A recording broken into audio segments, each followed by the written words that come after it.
Hello, this is Resource of the Week with SolanoConnex, Mental Health, Service Access, and You. My name is Valentina Kelly. And I'm Elena Starr.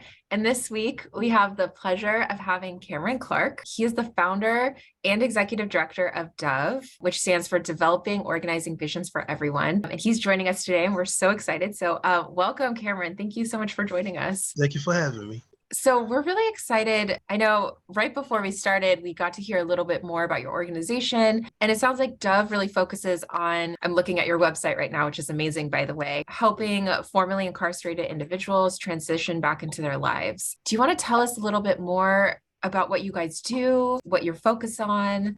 Yeah, and so being formerly incarcerated myself, one of the major things that I found that it's a great need for individuals who are coming back into the community and reintegrating is the case management piece. There's not a whole lot that they have to look forward to coming back home. So what I wanted to do is create a situation to where like a one-stop shop. They can come to D.O.V.E and we give them the initial intake, which is an assessment tool. And then we work towards getting these individuals back into the flow of society successfully. One, identification docs. You have to have a California ID to be relevant here. Social security cards, if they qualify for it, what medical do they qualify for? Because we want to ensure that individuals are receiving health, a healthy health plan for themselves. We even provide re-entry as far as education. If they're interested in going back to school, we hook them up with academic counselors so that they can know what types of grants are available and we get them back in school. And this is also with finances. You got to have some money in your pocket when you come home. So we try to determine what do you qualify for, GA, VA, SSI, SDI, or whatnot. And it's been a beautiful venture to be able to see these individuals take advantage of these resources and get them to a place to where they're starting their journey off with a positive note. I saw on your website, you guys also have some statistics saying that even afterwards, 75% of formerly incarcerated people are still unemployed and without a job a year after release. And that's just one aspect, right? I mean, you're talking about medical. And so you have a ton of programs. So it sounds like you really help people get connected to those resources. Is that right? Yes. Yeah. So one of the things that I'm working with right now, so actually we can backtrack a little bit. Yeah. There's probably, I don't know the certain percentage, but I'm working with that now, but there's a percentage of individuals who are paroled to the city or to the county of Solano, homeless. Okay. I'm talking about individuals are coming straight from the prison system and they're homeless and they're out there on the streets. And so just right off the bat. Right off the bat, they're paroled to the county of commitment, homeless, they have no housing, they have no jobs, they have none of this. So my thing is that I need to capture these individuals, but first partner with community organizations in order to make sure that they have something coming. And so the big thing about it is people go to jail, they become incarcerated, they become rehabilitated. We have programs in prison such as prison industry authorities, people get in trade, people get their education, and then once they come back home, they have no opportunities for jobs because they're formerly incarcerated. And so currently I have 42 companies that's willing to give individual jobs that are formerly incarcerated. So we also work with them with resume prep, job placement. We have created MOUs with barbershops so where these individuals can get haircuts. We have clothes that's donated to the organization so that we can dress them up in clothes that are presentable so that when they do go to an interview, they have a better shot at gaining employment. Just recently, I talked to an individual from the waterfront, which is on Mare Island. And he said that he was willing to work with us and give these individuals an opportunity to have jobs, over 200 jobs available there on the waterfront. And the thing about it is, not only would they train these individuals to get the positions that they need, but after that, they'll get paid to get trained, and then they'll permanently put them in the positions so that they can have a permanent job. Now, as far as the housing component is concerned, I just met with an organization that has mini homes, and he's let me know that he has over 80 mini homes available. So for these individuals that's transitioning back to the streets that's homeless, we're working an MOU with this mini home individual so that we can put those people inside of those homes. And then for the jobs that'll be available on Mare Island, we'll be able to pick them up in the morning, drop them off at work, and pick them up from work and drop them back off to the mini homes. And this is something that we're dealing with right now, as far as housing, as far as jobs are concerned, and making sure that these individuals have a chance of being successful, because their fathers, their mothers, their sisters, their brothers, their granddaughters, all of these things, these people are relevant. And, regardless of the mistakes we make, our community should be able to, wrap our arms around them and give them what they need in order to be successful. That's amazing, all that you do, and that you're trying to really ensure people's success once they are re-entering. I also wanted to ask you, I know that you also help youth. Could you touch on a little bit how you help youth through your case management? Yeah, with the youth, I just went to high school out here in Vallejo, and I went in there and I talked to them about, growing up right now in this society that we live in. These are underprivileged youth, right? I talked to them about some of the struggles, some of the choices that they make, knowing that, you don't have to be a follower, you can be a leader. You know what I'm saying? Being able to express themselves when they find themselves in difficult situations to get help. There's nothing wrong with that, right? And so ways that I outreach them is that we have community events. And so I'm partnered with the Boys and Girls Empowerment Club here in Vallejo. So I meet a lot of people when we do food distribution. I have a lot of parents that come up to me and they tell me about their kids and what their kids are going through. I make sure that I create a space for them in their lives. The program is supposed to be focused on at-risk youth that are in the criminal justice system, but when I say for everyone, I mean for everyone, and nobody is to be denied these services. I do a gang addiction prevention curriculum, and so it's mostly talking about how we become addicted to those that's outside of our households because we're not receiving. At home, we create these families of choice. And so oftentimes this becomes the homeboy or the homegirl. And, in order for us to fit in, we do some things that we might not normally do. And so I talk to them about the consequences of that. I'm an ex-lifer myself, as far as being formerly incarcerated. And so I bring other lifers in. And I have them sit down and talk to them about the consequences. I have them to ask them questions. It's just not me. But there's not one way or a structured scenario in order to deal with the youth. You most definitely have to meet them where they're at. If they're at the school, if the pastor calls me and says, well, I have a couple of church members, their kids are, I'll say, well, can we set up something at the church for Saturday? And then I'll come through and I'll give a presentation and I'll talk to them. And it's not a one-time thing. They have my number. I can mobile case manage and go to their house and things like that and sit with them and talk to them, because it's most definitely a hands-on approach when it comes to, because they want to see consistency. Just don't tell me something, show me. Right. And then with the Mare Island project, they have apprenticeship classes for the youth, anywhere from 16 to 18 years old that haven't graduated yet, and that they'll be able to go on Saturdays and weekends to train. So when they do graduate from high school, they'll be able to receive employment at 18 years old. Once they graduate, they'll have somewhere to go. Wow, that's so important. That's so amazing that you guys are doing that. And are you primarily focused in the Vallejo area, or is it outside of Vallejo? Well, right now, the company, we're focused on Solano, Cocoa, and Alameda, but there's a special need for Solano right now because of the resources that are not available. And so right now, I've shut down focusing on Cocoa and Alameda. I'm solely on Solano to ensure that we get it back. And we get it back in a way in which we're productive, we're positively moving forward and being successful. And there's another thing that I would like to talk about, and that's there's a amount of individuals that parole to Solano County that are from other counties. They come here from San Francisco, they come here from Oakland, they come here from all of these different places. I'm trying to case manage them so that I can get them back to their cities of origins, right? Mm-hmm. So if they're out here, they don't have no family out here, what are you doing out here? You know what I'm saying? And so I'm trying to work with their counties to find them placement and job opportunities in the counties that they come from. Wow, and that's a good point that you mentioned for people to be aware of, because if somebody is placed in a county where they don't have family, friends, or networks, they really don't have their connections there, right? Yeah. and the thing about it is, it's an influence thing. You come out here, you have nowhere to go, you're out here homeless on the streets.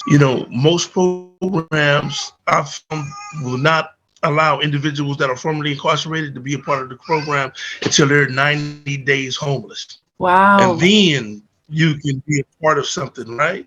And so that's where the recidivism comes in at. That's where individuals become discouraged and they resort back to the same things that they were doing before they became incarcerated, and they're right back in jail again. These are the individuals that's all walking around the city because they're disenfranchised. They have nothing coming. They're not originally from the county of Solano, that commit burglaries, that steal, rob, kill, sell drugs, and things like that. The percentages are out of there. And so what I want to be able to do is work with their counties where they're from, San Francisco, Oakland, and I've been creating MOUs with individuals from there now. And Cameron, I know that you were also recently featured in a documentary, The 50. And Yes. I wanted to ask if you could tell us a little bit about the documentary and also where people will be able to watch it. Okay, so that's a great question. So the documentary, The 50, is a documentary about, and so just to let you know about a little bit about my life, I was incarcerated like 15, 16 years old. First offender, never been incarcerated before. I was a gang member at the time. It wasn't by choice. If you read, you'll see my whole story.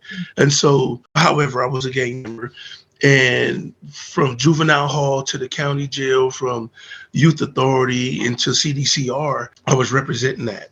And I always knew that it was something about, the hurt and the pain that I had within me that helped me to prepare the gang thing, right? And so it's kind of crazy because, I started to transition out of that and I started to get my education, and it was a whole lot that went into that text. But however, to make a long story short, the 50 came. It was an opportunity because I created the gang addiction prevention while I was incarcerated, and I was snatching up all of these young people and I was trying to tell them like, hey, like, check this out. Do you mind going to the library so I can give this presentation to you guys? And a lot of people were changing. And then I had my GED. So then I knew the teachers, the instructors. And so I would tell people, do you have a GED? You can come get a GED. And so I was bringing about change on the yard with the young people because I had stopped gangbanging. And so Sal Irvin saw this and he was like, hey man, I see what you're doing. And then he said, what do you think we can do as an administration to bring change about? And I said, teach us to teach us, right? Mm-hmm. And so he laughed at it a little bit, and then 3 months later he came and he was like, look, I talked to KDAC, which is the California Alcohol and Addiction Counselors, the certification, and they've agreed to come in here and give you guys the national exam. And I was like, what? And he was like, yeah, you think you guys would be up for that? And he's like, yeah. And he said, but how would that look? And I said, you guys have central files. Y'all, you guys know who's receptive to change and who's not. So he said, I'm gonna pick 50 people out. We're gonna go through the application process, and then we'll take it from there. Anyway, as a result, 37 of us passed the national exam. The assembly and the legislation, they recognized us. They built 2 buildings on the prison facility, and we became alcohol and drug counselors. Not only was we honored, but the yard changed. And I think when I went to my 5th board hearing, the board said, there's no way you should be incarcerated. There's no way. And as a result of that, we're going to give you a date. And so I came home, I just 27 jobs. I worked at Options Recovery Services. And then later I worked at CHP, which is Community Housing Partnership. And then probably about 3 years later, I was approached by Brenton Geyser. And he was like, look, man, I want to do a documentary on you guys. The 50, where are you guys at? And at that time, probably about 30 of us was home.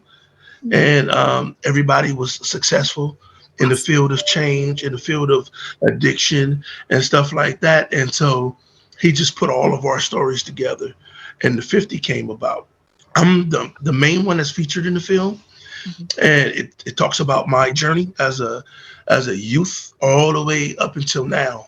So I became a drug and alcohol counselor because my mother and my father was drug and alcoholics. Yeah. I never helped my mother.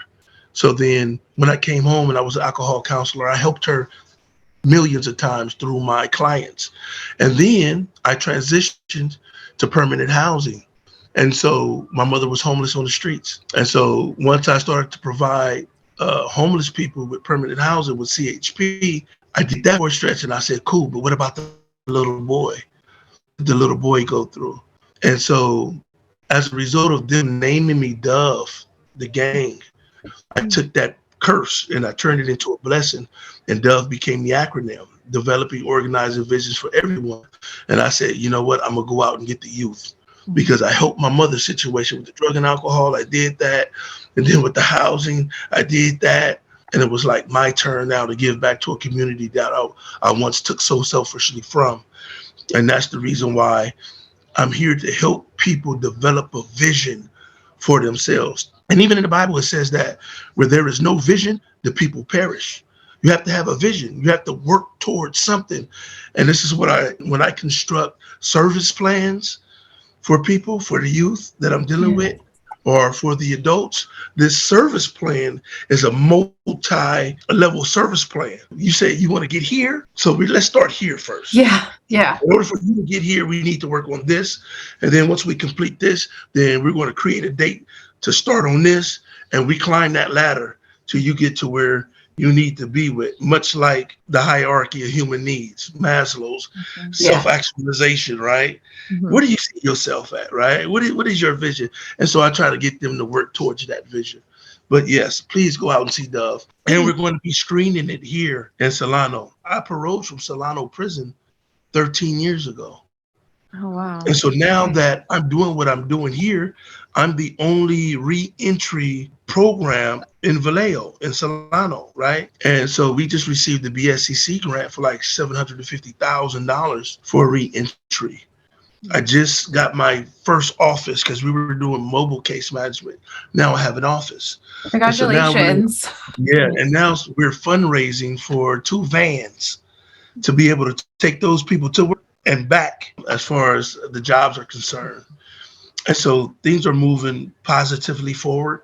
And Cameron, was there anything else that we didn't give you a chance to touch on that you wanted to add? With the formerly incarcerated, one of the main things is, dang, man, I can't get nothing for my kids for Christmas, right? Or, it's their birthday or whatever else. And so we partnered with Toys for Tots this year and got over 300 gifts for kids for the formerly incarcerated, so their kids can have a Christmas, right? Yeah. And then we also partnered with Lori Wilson, which is the assemblywoman, and we passed out 700 turkeys, and things like that. And so there's something that I want to do real soon, and I want you guys to really pay attention and really think about this aspect. We pass out food to the homeless every Saturday, and so the bulk of what they receive is canned goods. So they'll eat the bread, they'll eat the peanut butter, the cereals, they'll eat all that, right? And then maybe a day later or later that evening, you see canned goods all around the city. You see bags of rice and beans all around the city because they don't have the means to cook it. Yeah. And so what I'm trying to do right now is I'm trying to create a kitchen in North Vallejo, in this area here, where those canned goods can be cooked and served as hot meals 3 times a week. That would be amazing. Monday, Wednesday, and Friday. You can just stop one by, get you a plate of food. Those same canned goods that's thrown out because they can't use it. They have no forms of cooking it. So that's something that I'm working with right now. And I've spent over $50,000 of my own money already, just providing services and making this thing work and putting in grants. And, a grant isn't always guaranteed. It's hit and miss, right? Yes. But it doesn't make a difference, because when you see the little breezy lips of a child that hasn't eaten, and just the happiness of the bouncing leg with her plate that's on her lap, that is something else. Because I remember what it was like when we didn't have food in our house. And my big brother used to have to go to the store and steal a loaf of bread and make us eat the bread. And we were so selfish, we were eating the middle of the bread, and he used to say, eat the ends. Eat the ends too, right? So not in our stomach. But yeah, thank you guys for having me and for putting Dove out there. Yeah. And we need all the help that we can get. And then our last question, just something that we've been asking people, because we are a mental health podcast, is what is your favorite or go-to self-care technique? What do you do for self-care? Me? What I do for self-care? Yeah, you. That is a great question. I often go fishing for my self-care. I create neutral, right? And then I'll go out and I'll fish. And it's a trip, because sometimes when people walk by, they say, caught anything? I often say, no, not yet. even if I don't catch a fish, I catch a peace of mind, right? Because that's what it's about. And I'd be like, a peace of mind. I caught a peace of mind. And people laugh, right? And That's a good one. I know that's like, yeah. So, that's what I do. I'll do that. And another mental health thing is seeing where I can be of need, because that helps to settle me as well. It really helps to settle me. So tomorrow I'm going out and I have 30 pairs of shoes and it's been cold out and I seen a couple of bare feet. And so I'm going to go pass out some shoes. That's going to be my mental health day. But being of service and fishing. That's I love it. Thing. Those are great. Thank you. Well, thank you so much, Cameron, for your time and for joining us today. We want to remind all our listeners that if you're looking for mental or emotional health resources and services, you can visit SolanoConnex, which is spelled CONNEX.org. And thank you again. Thank you. Thank you.